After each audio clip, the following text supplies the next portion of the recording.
আজ আমি হাইওয়ের সেই চেনা গর্জন, ধোঁয়া আর জ্যামের শহর থেকে অনেক দূরে।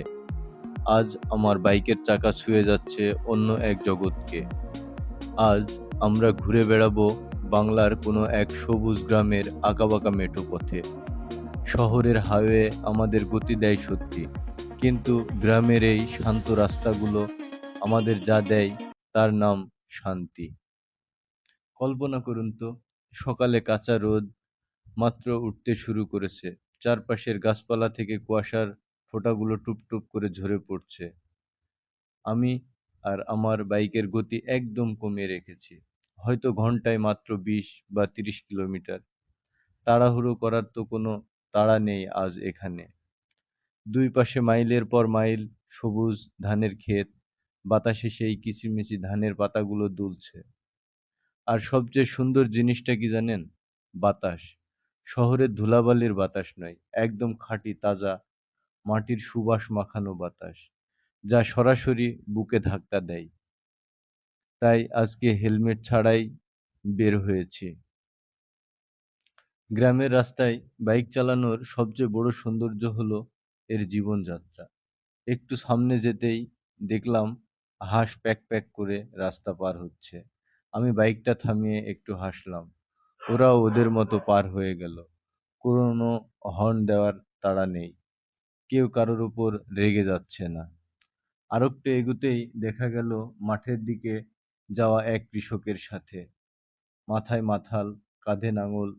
আমার বাইকটা যখন ওনার পাশ দিয়ে যাচ্ছে, উনি চেনা মানুষের মতো তাকিয়ে একটা অমায়িক হাসি দিলেন। এই যে সরলতা, কোনো কৃত্রিমতা ছাড়াই যে এক চিলতে হাসি, এগুলো টাকা দিয়ে কেনা যায় না।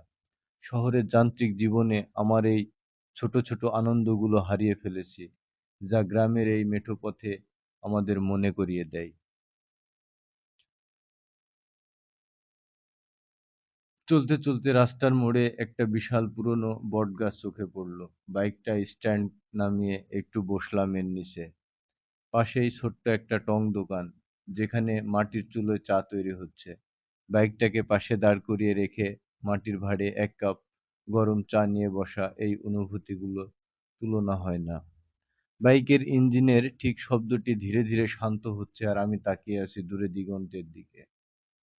এই দুই চাকা আমাকে কত জায়গায় নিয়ে গেছে, কিন্তু এই মাটির কাছাকাছি আসার যে আনন্দ, তা একদমই আলাদা। শৈশবের সেই চেনা দিনগুলোর কথা মনে পড়ে যায়, যখন সাইকেল নিয়ে আমরা এভাবে দাপিয়ে বেড়াতাম।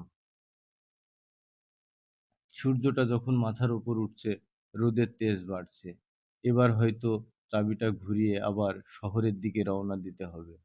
তবে মনের ভেতরে যে শক্তি আর শান্তি এই গ্রামের রাস্তা থেকে কুড়িয়ে নিলাম, তা আমাকে আগামী দিনগুলো বাঁচিয়ে রাখবে। বন্ধুরা, যান্ত্রিক জীবনী যখন খুব বেশি ভারী হবে, আপনার প্রিয় দুই চাকা নিয়ে কোনো এক ছুটির দিনে হারিয়ে যান প্রকৃতির মাঝে।